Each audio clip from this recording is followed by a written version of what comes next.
He fired every woman who tried to get close to him until she walked in. The maid he almost yelled at now has his heartbeat in her hands. But when the world finds out who she really is, will he still choose love over his empire? The billionaire CEO of Kingsman Industries, a man known for his ruthless discipline and stone heart, rarely raised his voice. But when he did, it meant someone's world was about to end.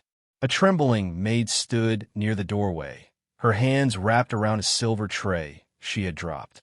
The orange juice dripped across the white tiles like a guilty confession. "I am sorry, sir," she stammered softly, her accent warm, melodic. "It was an accident." "Accidents," Alexander interrupted, turning away, "are for people who can afford them. You can't." Her name was Amara Johnson, a quiet young woman from the city's outskirts who had taken the job just 2 weeks ago.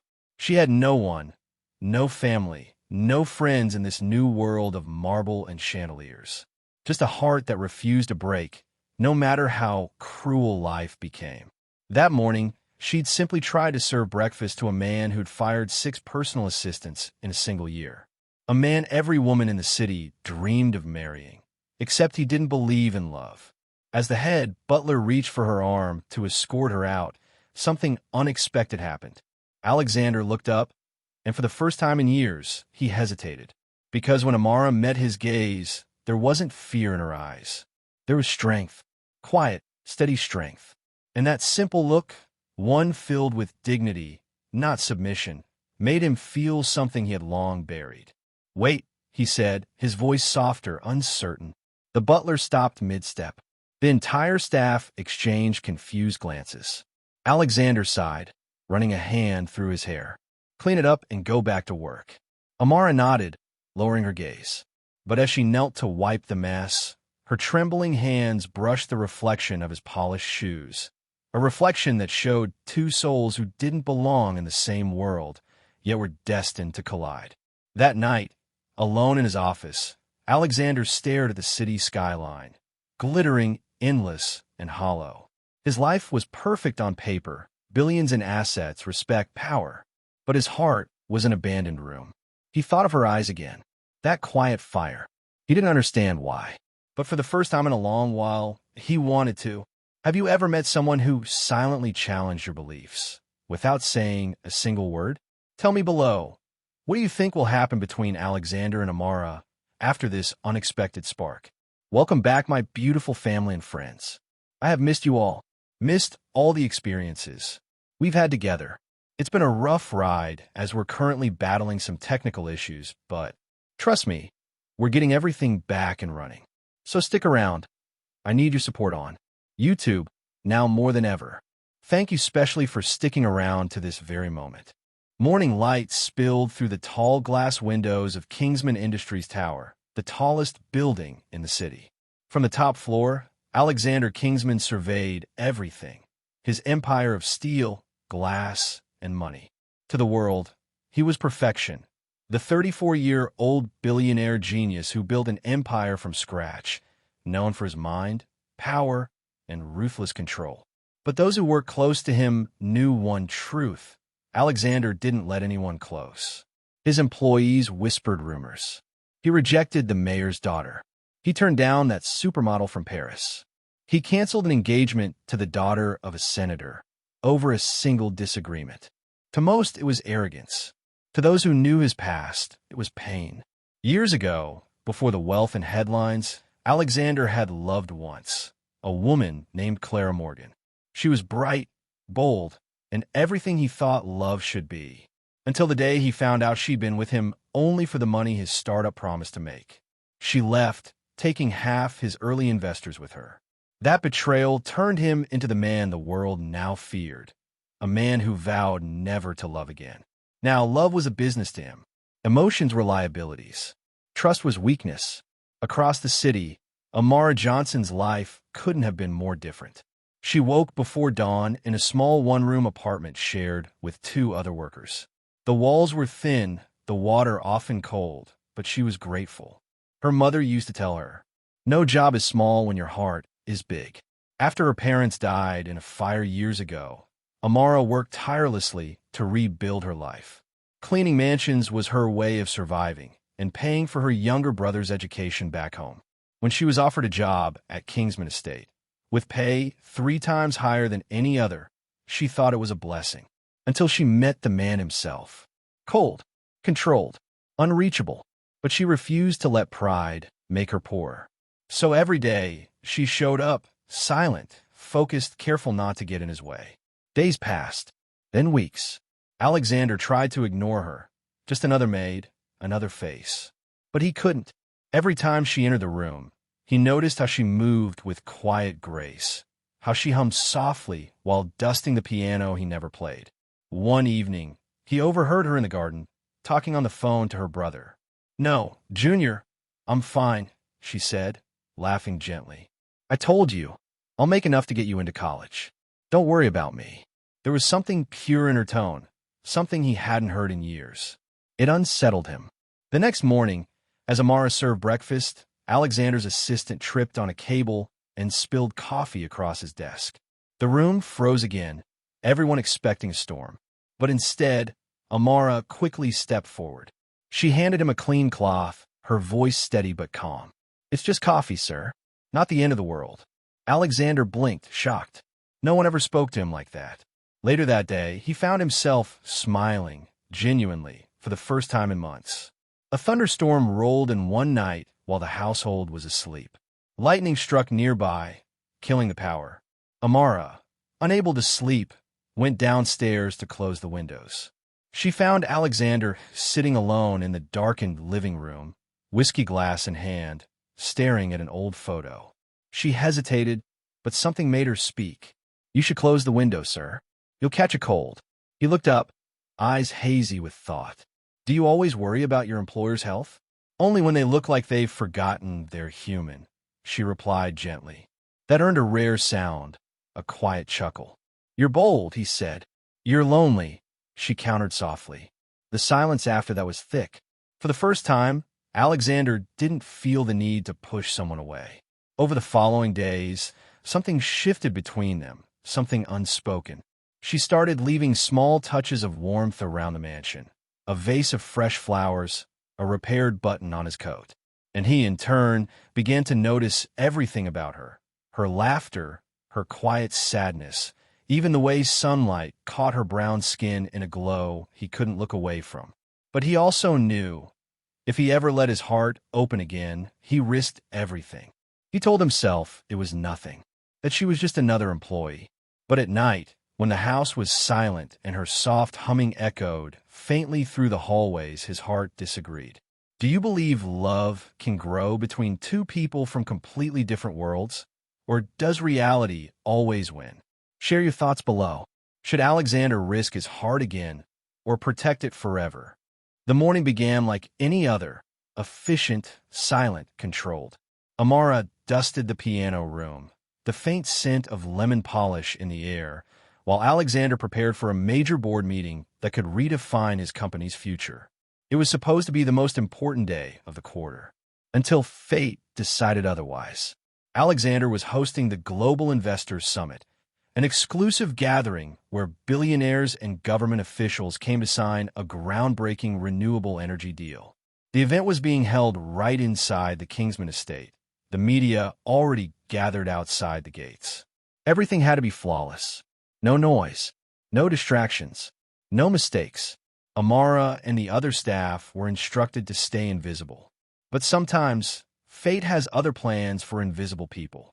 Amara was assigned to serve refreshments in the reception hall, something she'd never done before.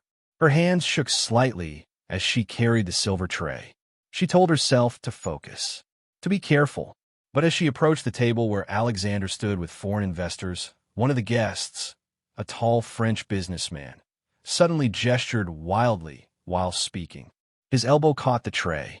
The glasses tumbled, spilling coffee all over the man's expensive suit. The room went silent. Cameras clicked. The investor turned sharply toward Amara, his face twisted with fury. "Are you insane?" he barked. "Do you know how much the suit costs?" Amara stepped back, trembling. "I am sorry, sir. It wasn't intentional." Before she could finish, Alexander stepped forward. Every reporter expected the same thing. for Alexander to lash out at her, as he always did when perfection was broken.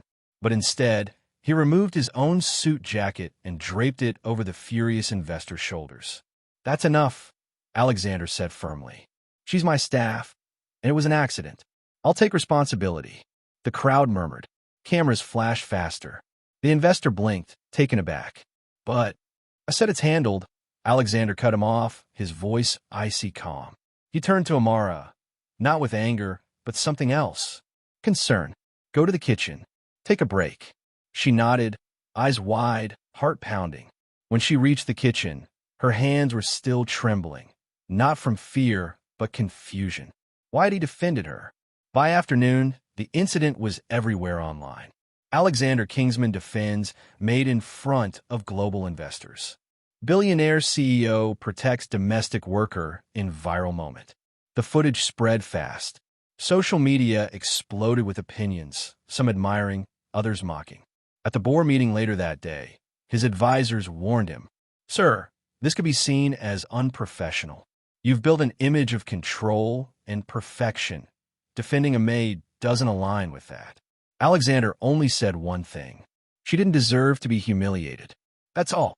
But deep down, he knew it wasn't just that. Something inside him had shifted, and it terrified him. After everyone left, Alexander went outside for air. The rain had just stopped, and the city glimmered under the glow of wet lights. He found Amara sitting quietly by the back steps of the garden, holding a mug of tea. Her uniform was slightly damp, her curls glistening with moisture. When she noticed him, she immediately stood up. "I'm sorry again, sir. I didn't mean to cause trouble." He shook his head. "You didn't. They overreacted." "Still," she whispered, "thank you for standing up for me. No one's ever done that before." He looked at her then, really looked. Her eyes reflected gratitude, but also something deeper, something pure. "You shouldn't have to thank me for decency," he said softly. There was a pause. Then quietly she smiled. "Maybe not, but people like you don't usually notice people like me." That sentence pierced him more than he expected. People like you. People like me. He didn't know which part hurt more, that she was right, or that he didn't want it to be true anymore. As he went back inside, his phone buzzed. It was his PR director. "Sir, we have a problem. Reporters want to interview the maid. They're digging into her background." Alexander froze. "What?" "They're already camped outside the estate gates. If they find anything, her family, her past, it could spiral." He looked out the window, watching Amara disappear into the servants' quarters. For the first time, his instinct wasn't to protect his image. It was to protect her. The next day, Alexander ordered extra security around the estate. When his advisor questioned him, he said only, "No one harasses my staff." But everyone knew it wasn't just about staff. His employees whispered in the hallways. The tabloids speculated. The untouchable billionaire finally touched by love. Alexander ignored them all. But every time he caught sight of Amara in the distance, something inside him stirred. He didn't know if it was guilt, admiration, or something far more dangerous.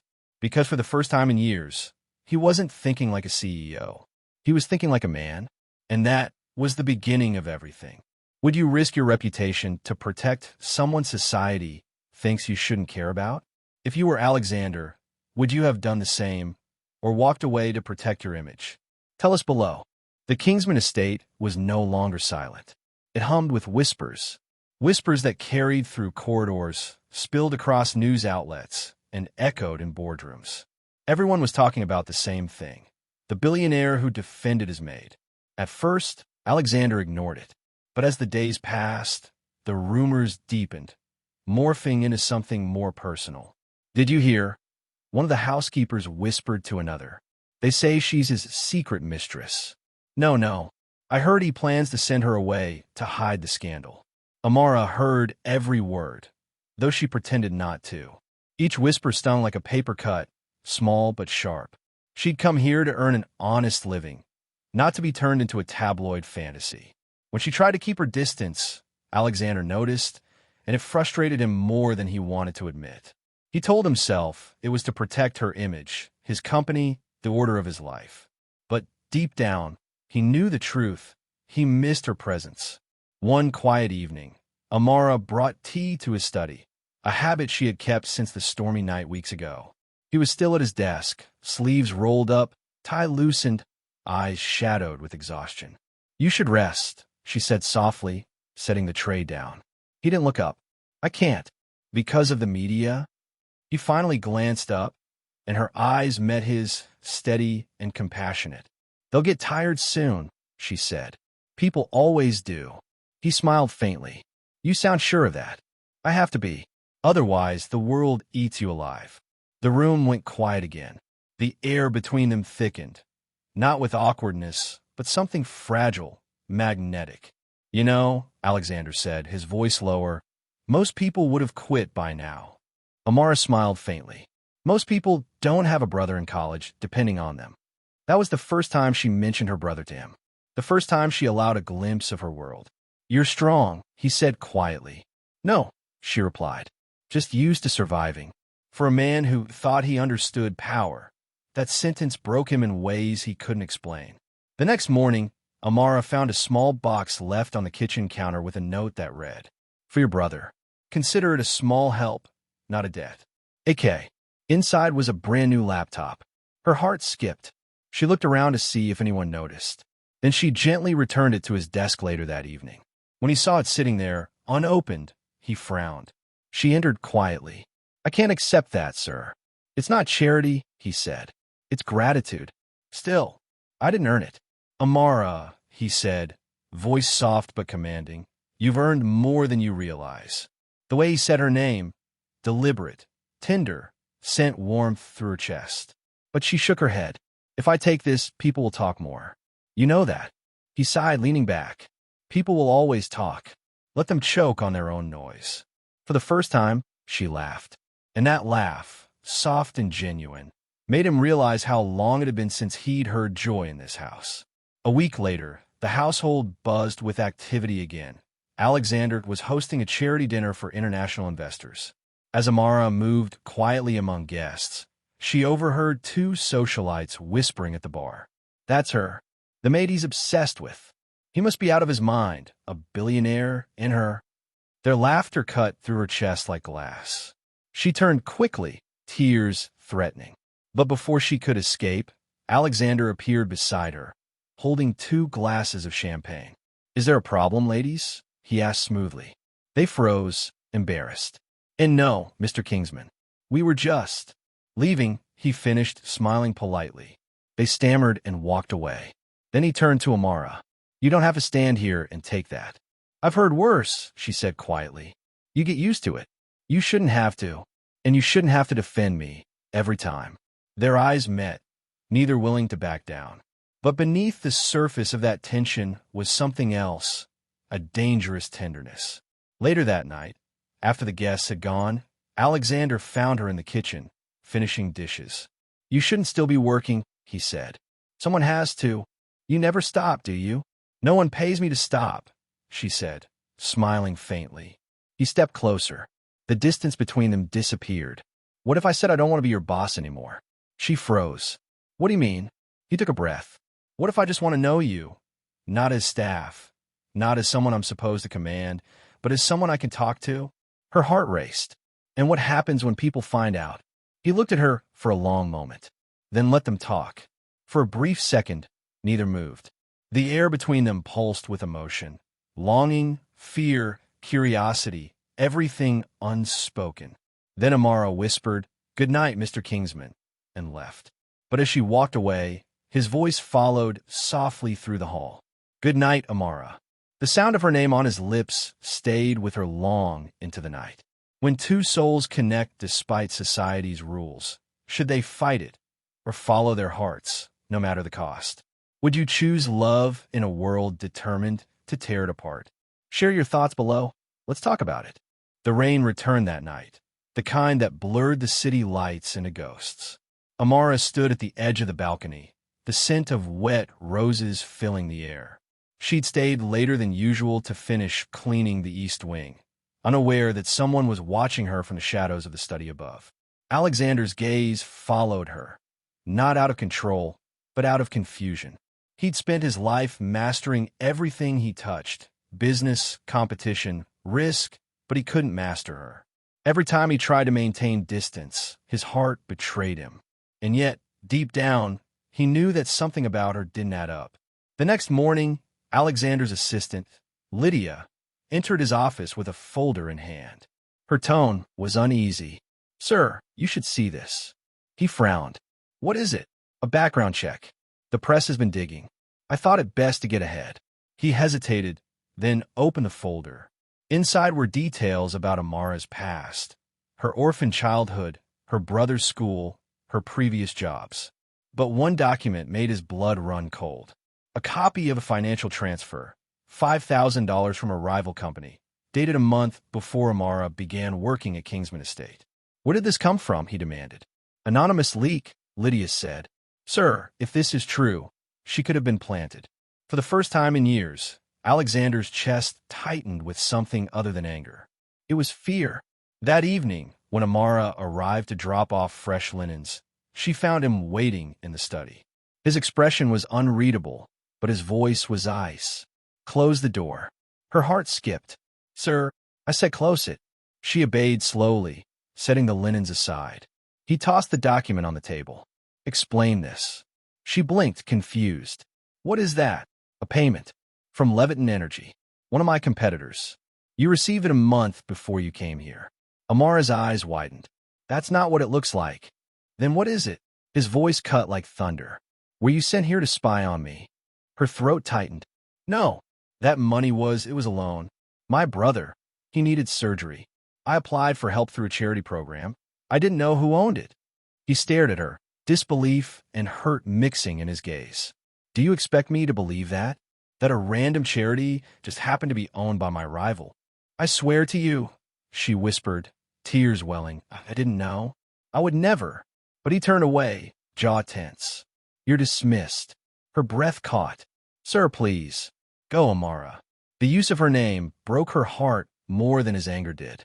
She left the room silently, tears streaming down her face. That night, the mansion felt colder than ever. The faint echo of her footsteps lingered in Alexander's mind long after she was gone. He poured himself a drink, but it tasted bitter. He had trusted her. Against every instinct, he had let her in.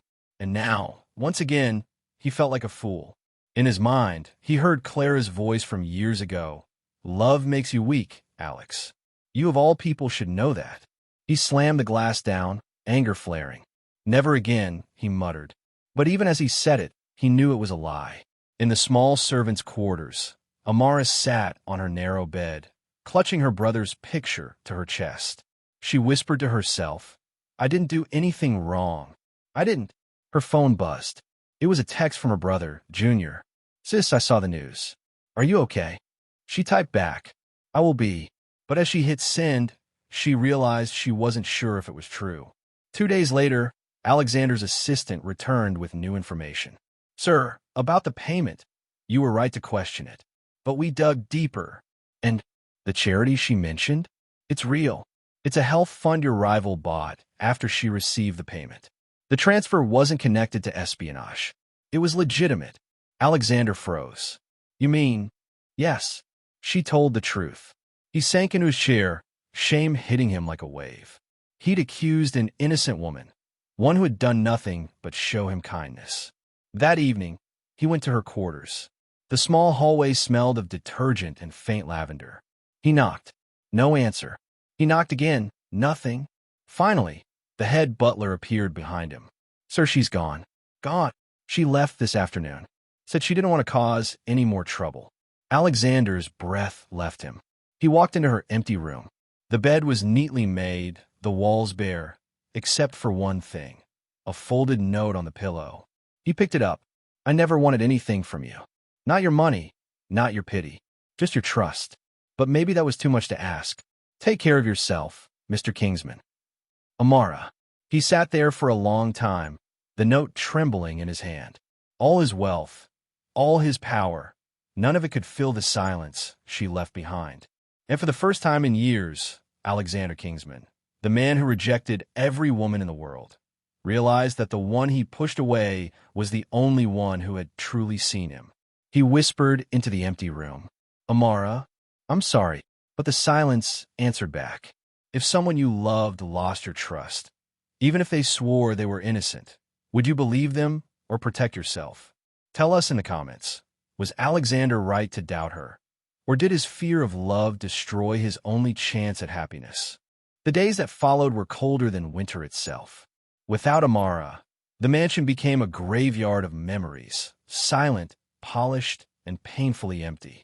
Alexander Kingsman sat in his office, staring at nothing.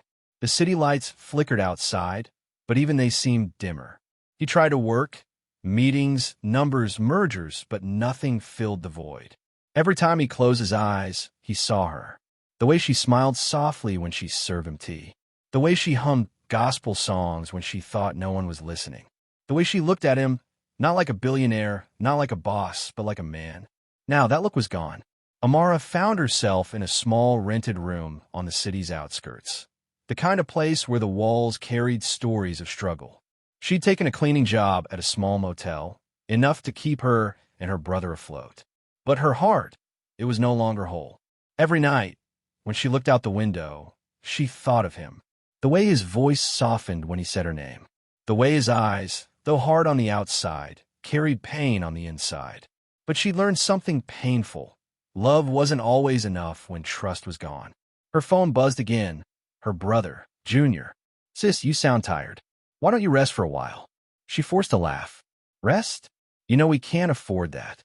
You've done enough for me, Amara. You always do." Her smile faded. That's what big sisters are for. But when she hung up, her tears fell freely. Because the truth was, she didn't know how much longer she could carry everything. Her pain, her past, and her broken heart. At Kingsman Estate, Lydia entered Alexander's office quietly. "Sir, you haven't eaten in 2 days." He didn't look up. "I'm fine." "You're not." He finally lifted his eyes. "Do you know what it feels like to push away the only person who ever saw the real you?" She hesitated, then said softly, "Then go find her." "And say what? That I accused her? That I believed the worst about her when she gave me nothing but kindness?" Lydia sighed. "Then maybe don't say anything. Just show her." He turned toward the window. Outside, the rain poured endlessly. "She won't want to see me," he whispered. "Then prove you deserve to be seen," Lydia said. 2 weeks passed. Alexander attended a board meeting, but halfway through, his chest tightened. The numbers on the screen blurred. "Sir, are you all right?" someone asked. He stood up abruptly. "No, I'm not." He left the meeting, walked out into the cold night, and got into his car. He didn't know where he was going, only that he couldn't stay still another second. His heart guided him, and somehow that road led him back to where everything began, the small neighborhood where Amara lived. When he arrived, the place was dimly lit, a far cry from the marble and chandeliers of his world. He stepped out, rain soaking his expensive suit. The manager at the front desk blinked in shock. "Sir, can I help you?" "Amara Brooks. Does she work here?" The woman hesitated. "She does, but her shift ended an hour ago." "Where does she stay?" "Down the block, room 6C. He nodded, left a tip that covered a month's wages, and walked into the rain. When he reached her door, he froze. His reflection stared back in the window, a man stripped of pride, drenched in regret. He knocked once. No answer. He knocked again. Still silence. Finally, he whispered, "Amara, it's me." The door opened a crack. Her eyes met his, tired, swollen from tears, but still achingly beautiful. "Why are you here?" she asked softly. "Because I was wrong." Her fingers tightened around the doorframe. "You made it very clear what you thought of me, and I've regretted it every second since you left." "That doesn't erase the pain, Mr. Kingsman." He flinched at the formal tone. "Please don't call me that." "Then what should I call you?" The man who looked in my eyes and still didn't believe me. He lowered his head. "The man who didn't deserve you." Silence stretched between them, heavy with all the words they couldn't say. Then Amara's voice broke. "Why now? Why come here?" "Because I finally understand something," he said, voice shaking. "You didn't just clean my home, Amara. You cleaned the walls I built around my heart." Her breath caught. "And now that you're gone," he continued, "everything feels dirty again." A single tear slid down her cheek. She wanted to be angry, to push him away, but her heart betrayed her. She stepped back slowly. "Come in, before you catch a cold." Inside, the small room smelled of rain and detergent. Alexander looked around. No luxury, no gold, just simplicity. It humbled him. "You really left everything behind," he said softly. "I had no choice," she whispered. He took a step closer. "You always had a choice. You could have stayed, lied, taken advantage of me. But you didn't. That's how I know you're the only real thing in my life." She looked away, tears glistening. "You hurt me, Alexander. I know, and I'll spend the rest of my life making it right, if you let me." For a long moment, she said nothing. Then she whispered, "People like you don't love people like me." He shook his head. "Then I'll spend every day proving that wrong." Have you ever loved someone who didn't trust you until it was too late? What would you do if they came back asking for forgiveness? Comment below. Should Amara forgive him or protect her heart from being broken again? The rain didn't stop that night. Outside Amara's small apartment, the world washed itself clean, and inside, so did their hearts. Alexander sat quietly on the edge of her worn-out sofa, his hands clasped, his eyes lowered. Amara stood by the window, her back to him, trying to calm the storm inside her chest. For a long moment, silence spoke louder than words. Finally, she said softly, "You can't fix everything with apologies, Alexander." He nodded. "I know, but I can start by showing you I've changed." She turned to him, arms folded. "Change how? You're still the same billionaire who sees the world through titles and power." He met her gaze. "Not anymore. You were right, Amara. Love doesn't live in mansions or boardrooms. It lives here." He touched his chest. "And mine's been empty since you left." Her heart trembled, but she stayed guarded. "Words are easy, Alexander." "Then I'll prove it," he said firmly. The next morning, Amara awoke to find him gone. A note lay on her table, written in his careful handwriting. "You deserve peace, not promises. I'll find a way to make things right." She sighed, unsure what that meant. But over the next few weeks, she began to see changes ripple through the city. Kingsman Industries, the empire everyone feared, started new initiatives. Equal pay programs for staff, including domestic workers. Healthcare and education grants for low-income families. A new foundation supporting young women from disadvantaged backgrounds. And at the heart of it all was her name, the Amara Foundation. When the news broke, Amara's co-workers at the motel stared in awe. "Girl, is that you they're talking about?" one asked, holding up a newspaper. "No, it can't be," Amara muttered, heart racing. But when she saw her own handwriting on the charity logo, her name, written the way she'd signed the cleaning records, her knees nearly gave out. That evening, a sleek black car parked in front of her motel. The door opened, and there he was. No suit, no pride, just Alexander in a simple gray shirt and jeans. She met him at the entrance, heart pounding. "You shouldn't have done that," she said. "I didn't do it to impress you," he replied gently. "I did it because you taught me what real wealth is." "And what's that?" "Having someone who believes in you enough to make you want to be better." Her eyes softened just a little. He smiled faintly. "The Amara Foundation will be run by women who've been overlooked, underpaid, and unheard, just like you once were. They'll all have the chances you were denied." She blinked rapidly, tears threatening. "You didn't have to name it after me." "I did," he whispered, "because you're the reason I finally learned how to love." For the first time, Amara truly looked at him. Not the CEO, not the boss, but the man. There were dark circles under his eyes, a raw sincerity in his voice, and a tremor of fear. Fear that she'd still walk away. And in that moment, she realized something.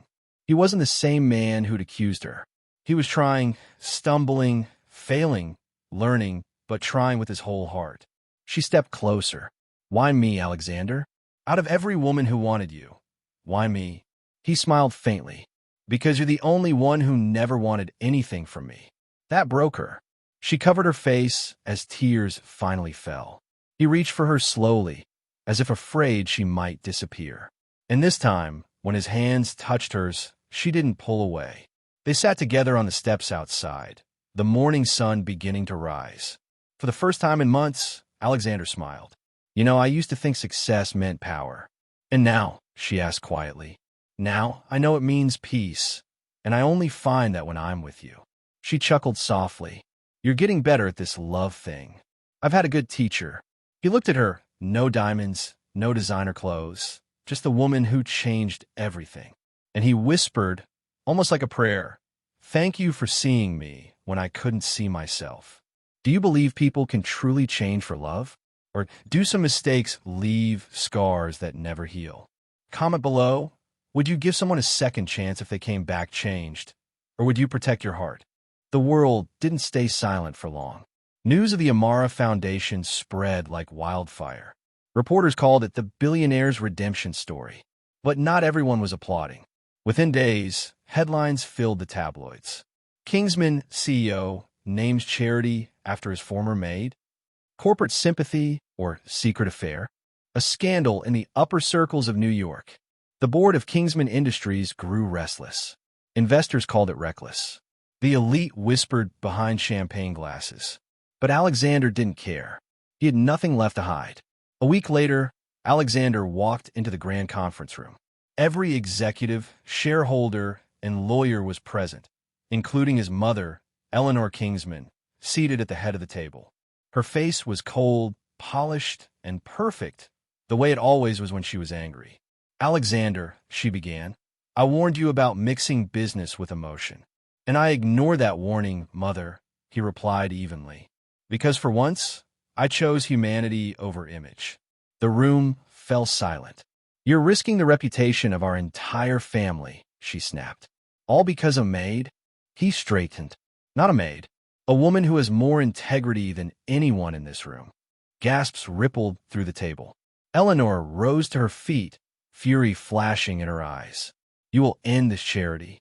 Cut ties with her now. He looked at her calmly. No, excuse me.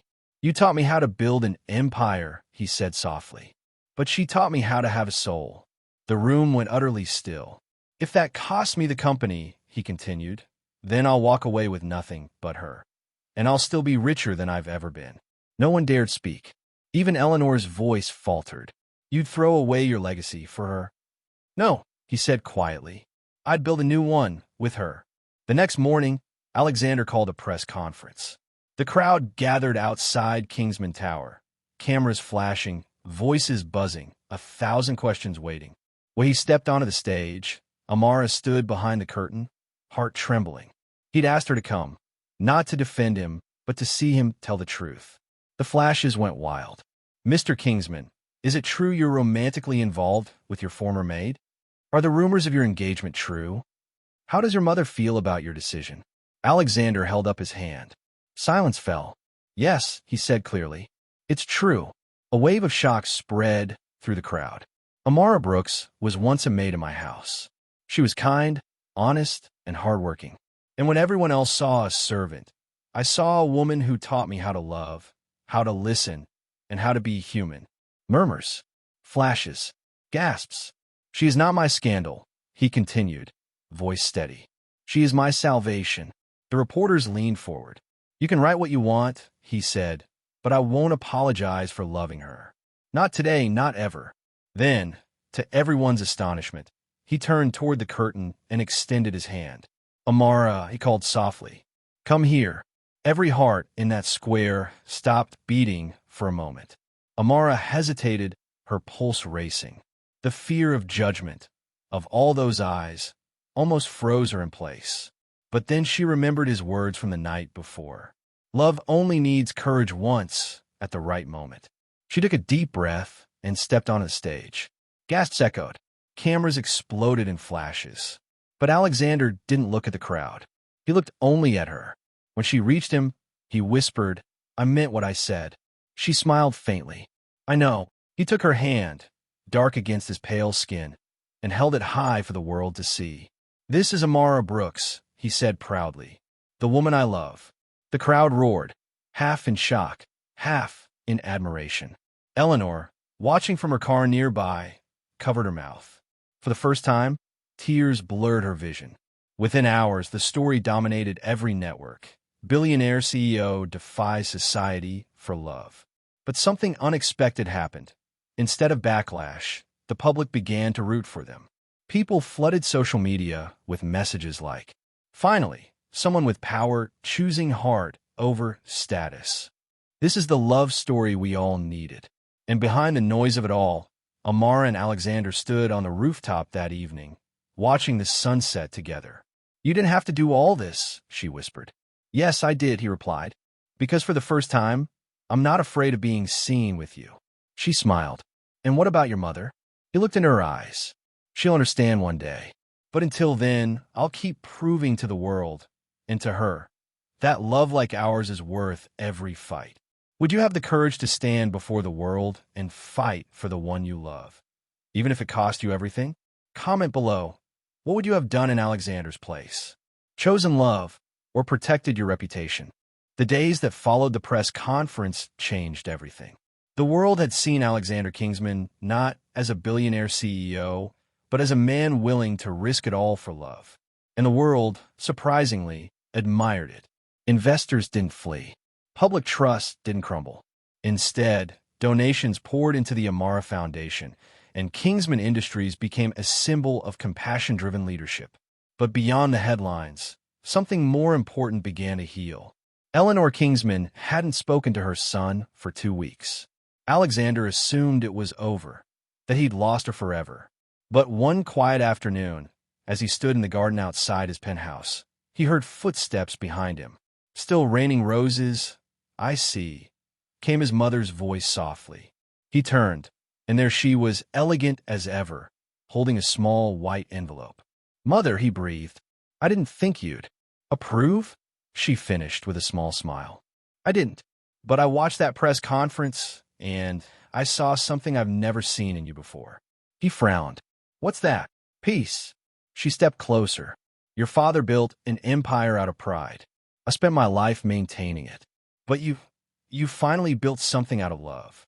Maybe that's worth more." Alexander's throat tightened. "Does that mean?" "It means," she said gently, "you have my blessing. Bring her to dinner. No reporters. No cameras. Just family." For the first time in years, Alexander hugged his mother, and for once, she didn't resist.